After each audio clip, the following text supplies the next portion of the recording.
Yes, Rabbi Wilhelm, I'm here 50 years. The Rebbe sent me to the capital city in Minnesota 50 years ago.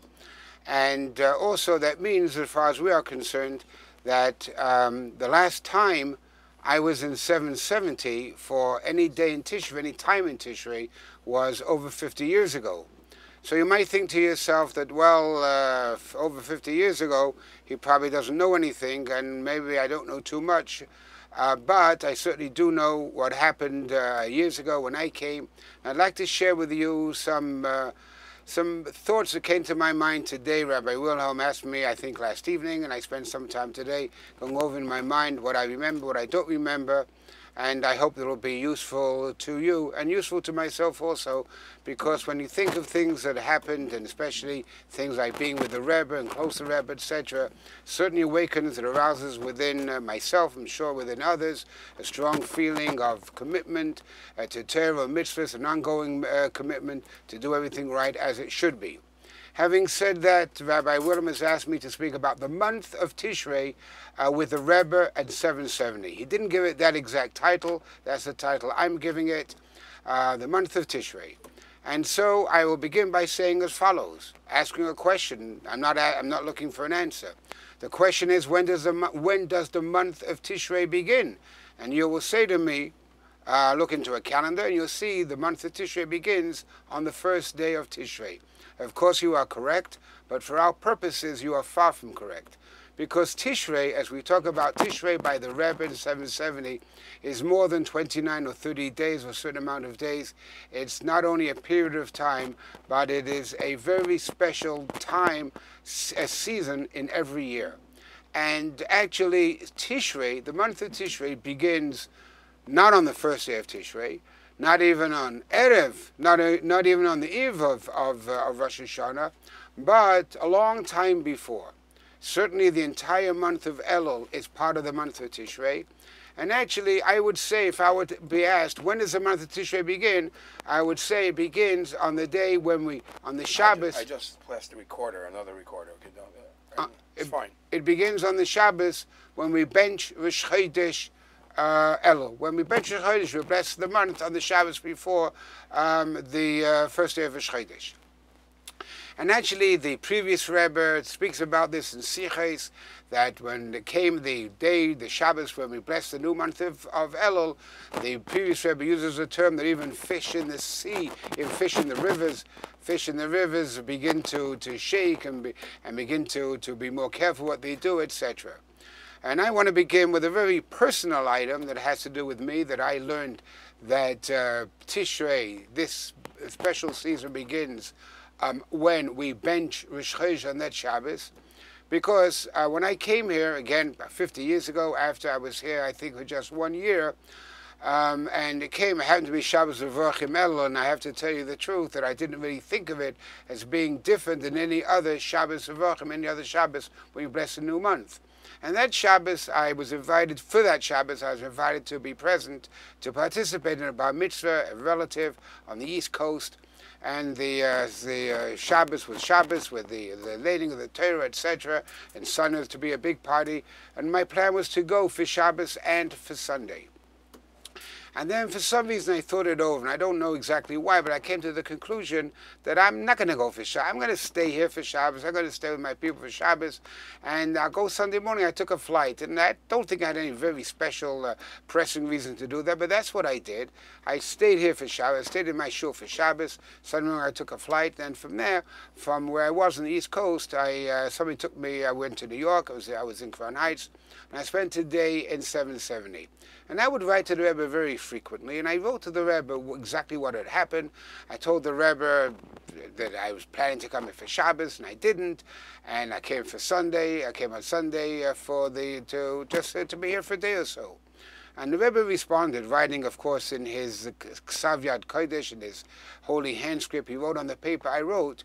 He said to me, what you did was a very good thing. Dover Noch, it was a good thing that you did, that you stayed in your synagogue, in your shul, and with your congregation for Shabbos. And he wrote, the Hebrew words he used were, Shabbos Kodesh, V'Vorchim HaChodesh Elul, Harav Tzorich Liyos Im Ke'ilasei. on the Shabbos when we bless the new month of Elul, the rabbi, the Rav, should be with his people. So that's how I learned it on a personal basis. And now I'll take you back to the years where I came to Lubavitch. I came to Lubavitch 770, it's Lubavitch. And I came to Lubavitch in the year 1958, 17 years old, 17 turning 18, in the year Tovshin Yud Ches. And actually that year, Tovshin Yud Ches, Rosh Hashanah, was a special year, but I wasn't really into, I came after the holy days. I went to Montreal, studied in Montreal for about a year, a little bit more than a year. Then I came to New York, and the Rebbe said to me, I want you to continue learning here in 770. Now to continue learning in 770, I was married a few years later, Tovshin Chav Daled, and 64, and then 2 years later, the Rebbe told me to study in the Kollel. 2 years later, the Rebbe told me to take a position, and he told me he wants me to take a position to become the rabbi in St. Paul, Minnesota, and so I've been here for 50 years. When Elul came, the month of Elul in 770, going back to those years, the excitement is perhaps not the best word to use, but the very special feeling of a special time that was felt in everything the Rebbe did. And again, on a personal note, the Rebbe used to have yechidas, would see people 3 times a week, Sunday, Tuesday, and Thursday usually. There were certain times when the Rebbe did not see people. Obviously, he was very busy, and that was the month of Tishrei, month of Nisan, and the month of Elul. He did not generally see people. But in each of these months, there were certain days when, for whatever reason, there are certain people who did go in. So anybody who needed to see the Rebbe for a special reason was able to go in usually. My birth date, my Yom Haledes, is on the 22nd day of Elul, and I had the great zechus, the great merit that every year I was there, I visited with the Rebbe Yechidus to receive a personal bracha from the Rebbe. And it happened one year, I can't tell you exactly which year it was, I think it was Tovshin Chaf Aleph, when the Rebbe, which would be at the end of the 50s, beginning of the 60s, when I was told by the secretary that there are people going in tonight, but it is so full, the Yechidus, that there's not a minute for you to go in and ask the Rebbe for a blessing. I'm certainly not going to argue with that. My argument wouldn't have helped anyways. So I wrote a note to the Rebbe. Actually, there were some things I wanted to ask the Rebbe anyways. And I wrote to the Rebbe. I said I thought I'd be coming to visit the Rebbe, but I thought I can't. And so I'm asking the Rebbe for bracha, a blessing for my new year, for many years, God willing, B'ez Hashem Yisparach. And I also asked him a few other items. The next morning, when it was later, I think later in the day or the next morning, the Rebbe's personal secretary, Rabbi Chadakov, called me over, and he says, the Rebbe handed me your note, and he told me as follows. He said to me with these words, Talmud in the yeshiva, a student in the yeshiva, should come in once a year to receive a bracha, which of course made me feel very good. And the Rebbe said I should come into him to receive his bracha. And the Rebbe said, however, the questions that I'd asked in that letter, he would answer through the secretary. And I did go in, and the first thing the Rebbe said to me, I hope you received the answers I gave to you. And the Rebbe gave me a bracha for the Yom Haledes. And as Elul continued, it became more, we could feel Elul and Melech HaYeshev Al Kisei. We're coming close to a very, very important day. Elul, of course, is full with Melech Basara, the king is in the field, and this is a time of the cities of refuge, the cities of being secure, of being miklat, and we learned more Torah as we came close to Rosh Hashanah. Orchim, guests came from all over the world, from Eretz Yisrael. They came, and there were special classes, and the Rebbe would come out, I believe, quite a few years, where he'd come out in Shlichas, and during the days of Shlichas, to say a Maimah. I think he said certainly at least a few times, I remember, on the 3rd day of Shlichas, 3rd day being a very special day, we would give over a discourse, and the Olam would come, and of course this was people coming from Eretz Yisrael, so they were first of all very excited by coming, and very full of enthusiasm, and certainly that enthusiasm was certainly very contagious. I'm sorry. I'd like to ask everybody, please don't leave your questions to the end, only because I want to give Rabbi Zeilingold breathers in between. I don't want him to just, speak for 45 minutes. I want everybody, write your questions now as he speaks, so I could give him a breather from time to time. It's 8:45.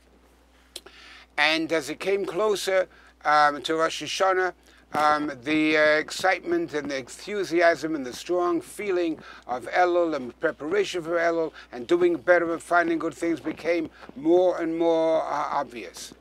And then, as Elul continued, the Slichas, the last days of Elul, Slichas.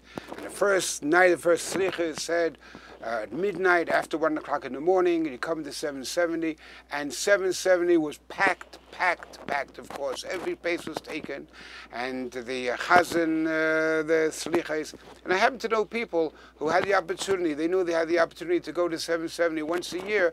I know people who chose to be there the night of Slichas, even though the Rebbe didn't speak and didn't give a public address, but just to be there with the people and have the feeling, the first night of Slichas, getting ready, and that was for everybody.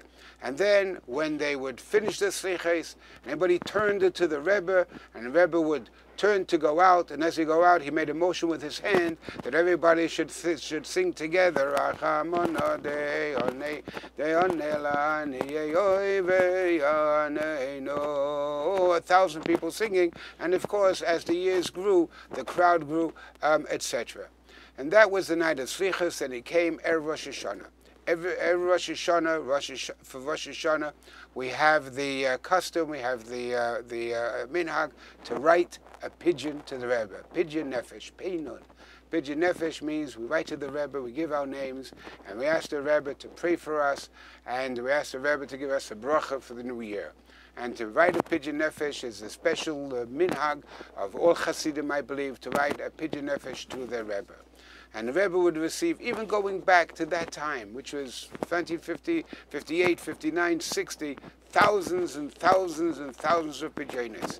And when the Rebbe went on Rosh Hashanah, walked to the bima to blow the shofars, I'll tell you about it in a moment or two, somebody brought with packages and packages and packages of pigeons. And I'll tell you something I happen to remember, and that is, we knew at that time, in those years, the Tafshin Yutes, the end of what we call the Yuds, beginning of the Chavs, 58, 59, 60, 61, we knew that when the Rebbe received a letter from anybody, or a note from anybody, people could send in notes every day by putting in the office, not the Rebbe's office, in the secretary's office. The Merkers could give the Rebbe a note, and the Rebbe would open it himself. And the Rebbe told us one time that he had so many pigeons, he brought them to put by the blowing of the shofar, and he read as much as he could at different times. He would always read them by the oil. But he did mention that he reads the pigeons in his room on Yom Kippur, between Mosef and Mincha, and he said, I read them sitting at the table where my father-in-law, the Rebbe, said Chasidus, and we knew from that in the Rebbe's room there's a table from his predecessor from the previous Rebbe. And so we wrote up pigeons. And then on Erev Rosh Hashanah, we would go to the cemetery, as it says in Shulchan Aruch, to visit the grave of Tzaddik. We would be by the previous Rebbe's grave and to say prayers. And then come back to 770. And the previous Rebbe writes special preparations, what we should do on Erev Rosh Hashanah, what we should do, what we should not do, that we should have the feeling of getting ready for Rosh Hashanah already by midday, and then coming into Shul of Rosh Hashanah in the evening for Ma'ariv. Obviously, of course, the place was full. The Rebbe came in, and how did we know when to start? To start the Ma'ariv. Before we started with Ma'ariv, the Rebbe would make a motion with his hand, and the Olam everybody would sing together. Avinu Malkeinu, Avinu Ata, our Father, our King, you are our Father. We have no other King except for you. That is Rosh Hashanah at night, and then Rosh Hashanah at day.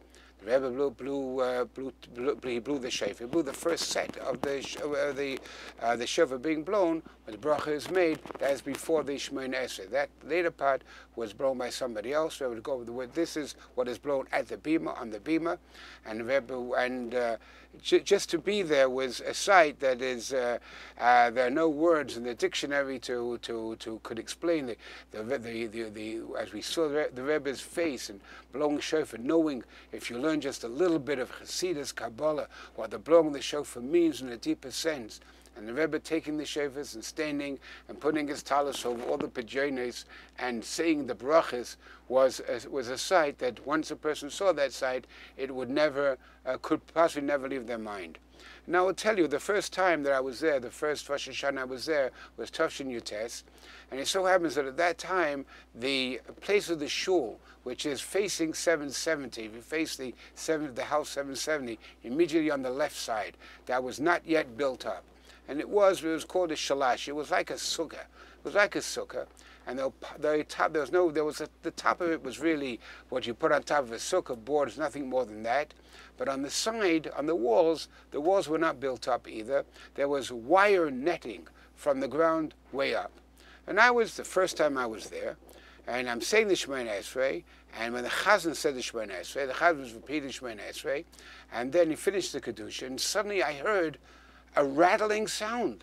And I could not, what is it? There's a rattling sound, and I turn around, and I see hundreds of people climbing up this wire netting.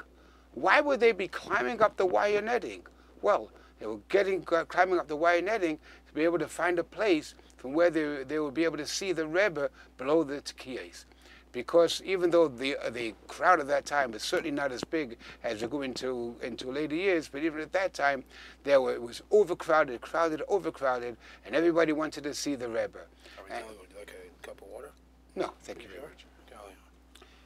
$8.50. And indeed, as the Rebbe blew the shofar, everybody watched and everybody saw, and you could see the tense feeling that was within everybody.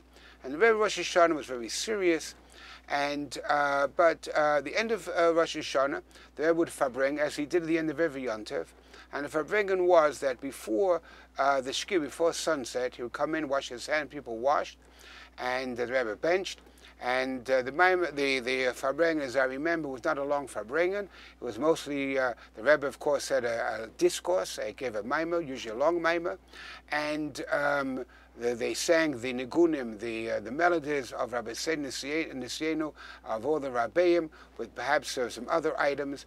And then the Rebbe would make the Havdalah and give out Kosher Bracha, which the Rebbe did many times, and that is a story in itself, giving out Kosher Bracha, and his cup was refilled many, many times over. And as he gave out from the cup from which he'd made the benching on the Birkas HaMazim, people came in who had not been in 770, and took so long to do it that people came in from other towns. They came in from Connecticut, they came in from New Jersey, and the Kosher Bracha, actually a discussion perhaps for another time, because after every Yontif there was Kosher Bracha. You have a question, Rabbi Zeilingold. Okay. In those years, how often did the Rebbe farbring in Elul and Tishrei? The Rebbe at that time farbring generally, I don't remember being special farbringers. Chayel, the Rebbe farbring when it was Shabbos. I don't remember that if it was in the week, if it was a weekday, that he did farbring weekdays. He did farbring the weekdays. In later years, the Rebbe began to farbring many more times than he farbringed in the earlier years. In what we call in the earlier years, the farbring was every Shabbos of V'achim, and of course every what we call Yom Pagra. But the Rebbe did add many farbringers afterwards, and in Elul, again, Shabbos, it was a Shabbos. If there were Urchim there, then just about every Shabbos Urchim were there, he would farbring. But again, I mentioned in Sichas, he would say a Maimah. I do not remember that in other days in Elul, he would make a special farbringen. How about Tishrei? In Tishrei, there were a lot of farbringers, because Tishrei is actually full of farbringers. I mean, Tishrei, you have, of course, Rosh Hashanah, and then then, of course, later on came the Vov Tishrei, which started in Tavshin Chafei with, unfortunately, I have to say, with the passing of the Rebbe's mother, and that became a very, very special day, of course. The Rebbe farbring, the Rebbe said a Hadron, and then, other than that, throughout Sukkos. As I will tell you, but in Sukkos, the farbringens were, there was always a farbringen, Rebbe used to farbring on the first night of Chalamoid, and that Chalamoid Sukkot, and that farbring went back to the time of the previous Rebbe. It was advertised by the Merkos for Bnei Yeshiva, and then of course over the last days of Shmini Atzeres and Simchas Torah. Time Gedalia, anything special done? Sim Gedalia was nothing more than the Rebbe came out to daven with the Olam. No, I don't remember anything. The Rebbe did. In later years, the Rebbe, especially after Tosh Memches, the Rebbe would speak at these occasions, speak from his podium, but in those years the Rebbe did not. Coming back to the days of Sezimei Tshuva, as I mentioned, we had the 6th day of Tishrei, and actually I could take up a lot of time talking about that, because on the 6th day of Tishrei, when the Rebbe's mother was passed on, with Shabbos Kodesh, as it is, as it is this year, I was actually standing, I would say, next to the Rebbe from the morning till at night. So I have a lot to say about that, and I don't know if I'm going to be able to get it in at all in this particular occasion. But I have a lot to say about that, again, perhaps for another time. And Erev Yom Kippur, Kaparis, and there was a time when the Rebbe did the Kaparis. He did it on the front lawn, and we were able to see, I think it was very early, before 4 o'clock in the morning, very early. And then later on, the Rebbe did not do it outside in front of everybody. He did whatever he did in his room. But Erev Yom... earlier years, the Rebbe swung it around his head in front of everybody? No, he didn't. So what do you? No, what he did outside was the dam shchita. He made the bracha. But he outside. did that later. He did not. That he did not do. We did not see him swing. But in the later years, it was brought out. The later years, it was also done outside, in the side of the sukkah. That could be. But I think it was more evident in the earlier years. On Erev Yom Kippur, the Rebbe gave out lekach, what the Rebbe would call sweet cake, honey cake, and would give to thousands of people would come by. And as we know, became so many people having the honey cake, wanted the lekach from the Rebbe, that the Rebbe added, he began in later years to give it out also on Hoshana Rabbah, and I believe perhaps on other days also. But lekach, of course, was everybody was there. And then also on Erev Yom Kippur, right before Kol Nidre, the Rebbe would give a bracha to the Talmidei Tamimim. And I remember when the Rebbe gave the bracha, and he gave it in his office. He was in his room, Bechedra HaKodesh Heichal Kodshay, and it was very, very tight in there. Then they moved it into the Beis HaMedrash on that level. And then I believe they moved it downstairs. That was ready after I had left. Rabbi Zeilingold, Moshe Gottman says you skipped something. Where did the Rebbe do Tashlach? Oh, excuse me. Thank you very much, Mr. Gottman. Thank you very much. Let's go back to Rosh Hashanah. And on the first day of Rosh Hashanah, the Rebbe went to Tashlech. And in the early years, the Rebbe had Tashlech. I went to Tashlech to the water in Prospect Park. And then in later years, they found a well. They found a well in back in the 770s. Rebbe didn't go there. But I remember walking with the Rebbe. And there's one very special in Toshin Yitches, and I have to be very honest with you that I missed that year. I had actually come to Lubavitch before Rosh Hashanah, but I was not actually part of the movement. I was not actually part of there. I came after Rosh Hashanah Yom Kippur. But I'll leave it for someone else to tell you what happened in Toshin Yitches when it was pouring rain. The Rebbe jumped over the gate. You probably heard about it, but that is on one of the gem recordings where somebody tells exactly what happens. But yes, I walked behind the Rebbe. I walked down Eastern Parkway, and I have to tell you, at that time, that area of Eastern Parkway, there were Yidden. It was full of Yidden. There were many, many shuls in Crown Heights, many shuls, and many Yidden. And the Rebbe would walk down Eastern Parkway. This was a parade. And the Rebbe led the parade, with all the Hasidim following, came to Prospect Park, and I was walking behind the Rebbe. And then, if the Rebbe would have been difficult, I say difficult, but if the Rebbe would have turned around and gone back the same way, he would have been walking into or through the crowd. So it was worked out that the Rebbe said the Tashlech, then he walked around the pond or with the water, whatever it was, that body of water. He would walk around and come out from the other side and walk up from Prospect Park, walk back to 770 up President Street, which is parallel to Eastern Parkway. And I walked behind the Rebbe, very close to the Rebbe, going down there, sat next to the Rebbe when he did the Tashlech, walking up President Street. And what amazed me, of course we knew it, but what amazed me, and I was watching the Rebbe very carefully every second of the way, is the Rebbe's lips never stopped moving. The Rebbe's lips never stopped moving. Whatever he was saying, I don't know if it was Tanif, if it was Mishnais, if it was Chumash, I don't know what it was. The Rebbe, the entire time, his lips were moving. And as he walked up Pleasant Street, and I thought to myself, when we passed his house, is he going to suddenly turn into his house? No, he didn't. He continued on up Pleasant Street, and many people who came, many Yidden who came, facing towards the Rebbe, and they stood on the side, and the Rebbe nodded to each one of them, greeted each one of them with a nod of the head, and a nod of recognition, but his lips were moving the whole time. He went up to Pleasant Street, I think turned down Brooklyn Avenue, whatever it was, and went back into 770. Thank you for reminding me about Tishrei. Where were we? It's Erev Yom Kippur, and the bracha for the students, for the Talmidim, and then Yom Kippur. And I would stand. I had a place right behind the Rebbe. The Rebbe sat Rosh Hashanah, Yom Kippur, and of course, Yom Kippur was the very special day that it was and that it is. And the Rebbe sat and the Rebbe davened. And the highlight of Yom Kippur was the Napoleon's March. And at the end of Yom Kippur, I'm sure you are aware, according to the Minhag of Chabad, when we end just before what leads us up to the Tekiah, to the shofar blowing, is everybody sings together the tune which is known as Napoleon's March. I'm not going to sing it for you, but I'm sure you know the tune. And what amazed us, what we thought of, we were looking at the Rebbe, and the Rebbe before that was turned away, was facing the wall of the Stender, and facing the wall. And a friend said to me, look at the Rebbe.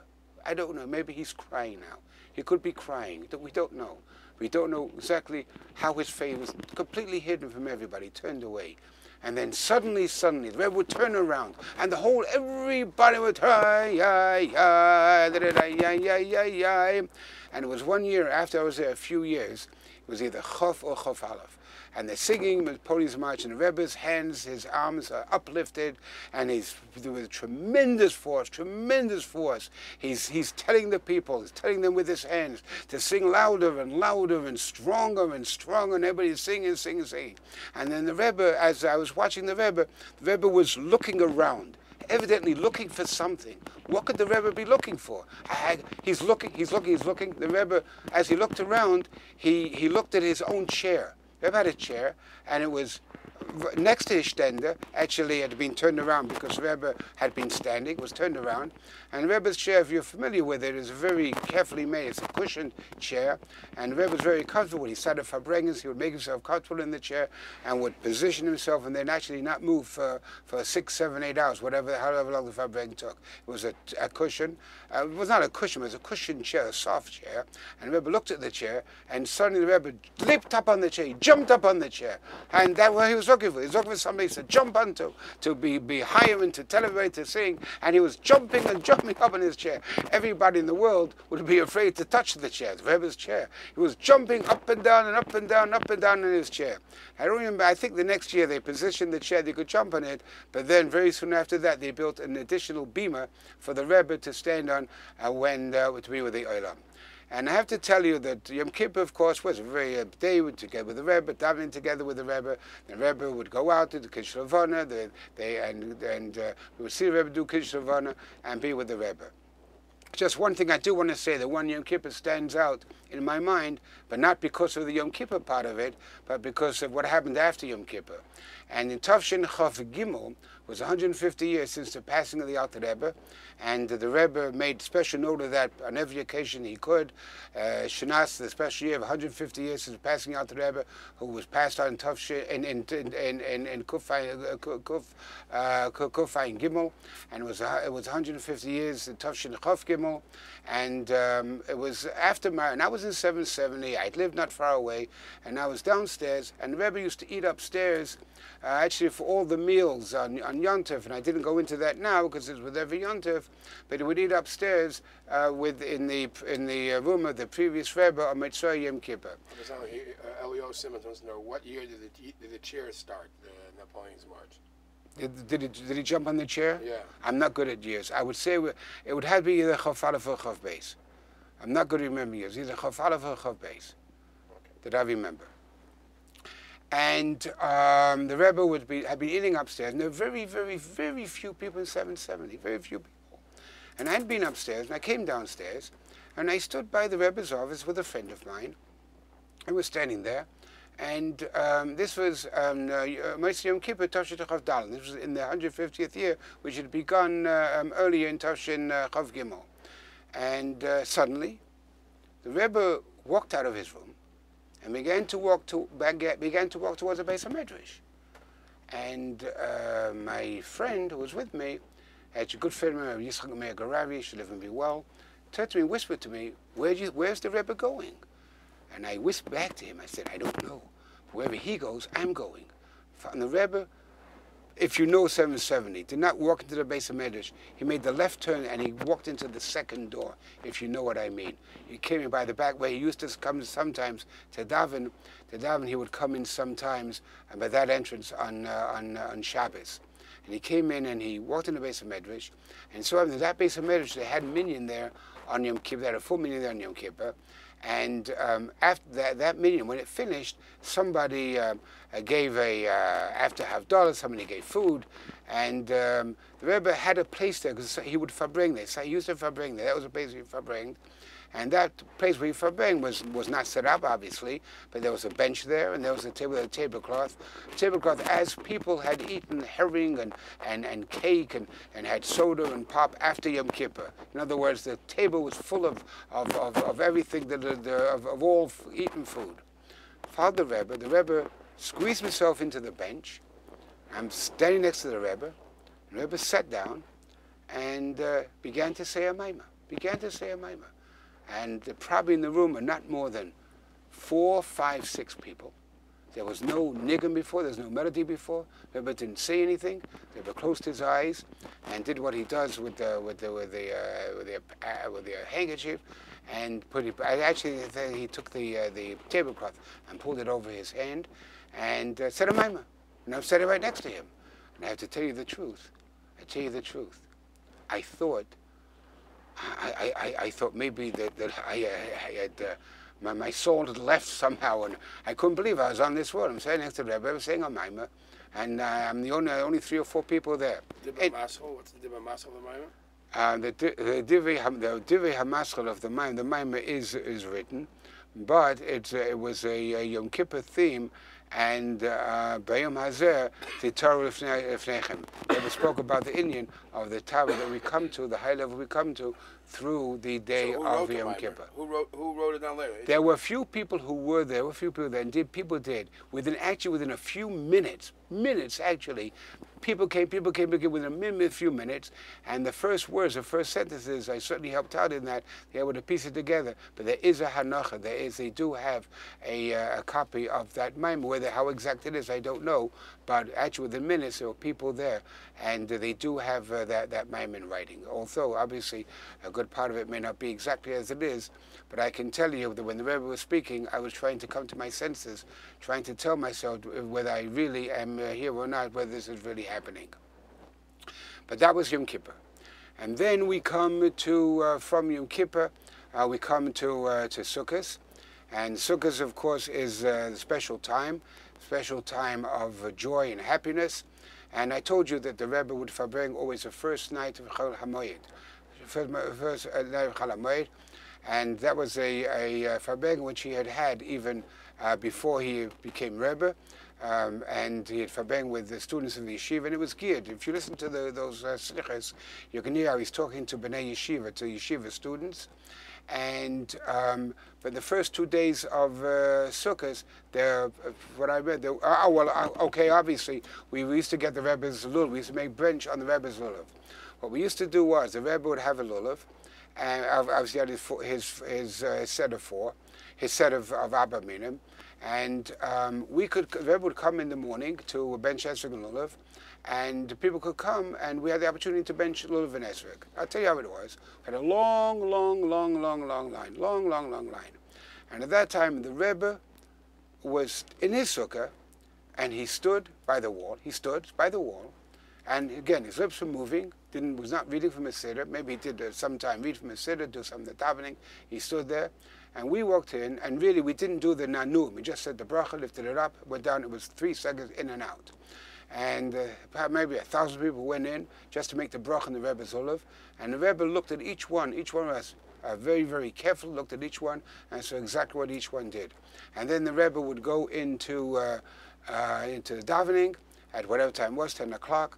And some would remain, Rabbi Meir Hallig would remain, and then people could still come in. The Rebbe was not there, would still make the bracha, and then before Hallel, Meir Hallig would bring the Abba Minim to the Rebbe. That, of course, was very, very special and very, very important. We got up very early, we got the mikveh, of course, and do everything we should in the excitement and anticipation to make the bracha on the Rebbe's Esrog with the Rebbe standing and watching. Has to be something which is very, very special, and it certainly was. The last days of Sukkot, the last days of course Shmini Atzeres and Simchas Torah, and so the night of Shmini Atzeres, the first night of Shmini Atzeres, we would go to shuls to be misameach, even though it's not the meaning of all shuls to do hakafes, but we went to many, many shuls. And for a few years, we used to go by car, obviously, but walk back. We used to go to Canarsie, and we would come back, and the Rebbe would farbring. And this was one farbringen where we found it, the proper thing to do was not to be at the farbringen. The important people were the ones who were not at the farbringen. And usually the Rebbe's farbringen on Yom Tov was packed. But however, this farbringen, certainly in the first part of the farbringen, everybody was away because that's what the Rebbe wanted. The Rebbe wanted that we should go to Sameach to dance in shuls, to be with Yidden in the shuls, to dance the hakafs, to go hakafs. And then on the way back, as we came back, we'd all come back. And I remember we came we came from Canarsie, it was a long walk. And there were different groups came, but we all converged. We all converged on Utica Avenue and Eastern Parkway. And we all walked down Eastern Parkway together singing. And then, as I remember, right before the entrance into 770, where the Rebbe was farbringing, where the Rebbe was farbringing, we would stop until a bigger crowd would come. We had a huge crowd. And I remember David Raskin of Shalom, he was in charge of it. He would stand there, tell us what to do. Then at one point, David Raskin would say, open up the door. Open up the door, and we walked in. We walked in at 500, walking, There was farbringing. And I do believe, if I remember correctly, that we walked in. There was farbringing, middle of farbringing. We walked, I think, and the Rebbe was saying in the middle of a Smicha. And the Rebbe would see us, and we came in singing triumphantly in the Napoleon's March. The Rebbe, I think, even if he was speaking, would jump up and join the singing, join the clapping, and the rest I have to leave. The rest of what happened that evening, I have to leave to your imagination. And then the highlight of Shmini Simchas Torah was the nigun, which the Rebbe taught. And on the Rebbe farbring the next night also. I think you should speak a little about Gama to the nigun. I don't think people know that there was such a thing first. I mean, you're taking it for granted. Okay. 9/12. As you know, we say there are certain nigune Admor Hazaken, nigune the Alter Rebbe. The Alter Rebbe, we know, had nigunim, melodies, which came from the Alter Rebbe, which Alter Rebbe taught, and we, as far as we know, the Alter Rebbe actually made these nigunim, and he taught these nigunim, and brought these nigunim into the world. Now, the Rebbe had the custom, let's say the custom.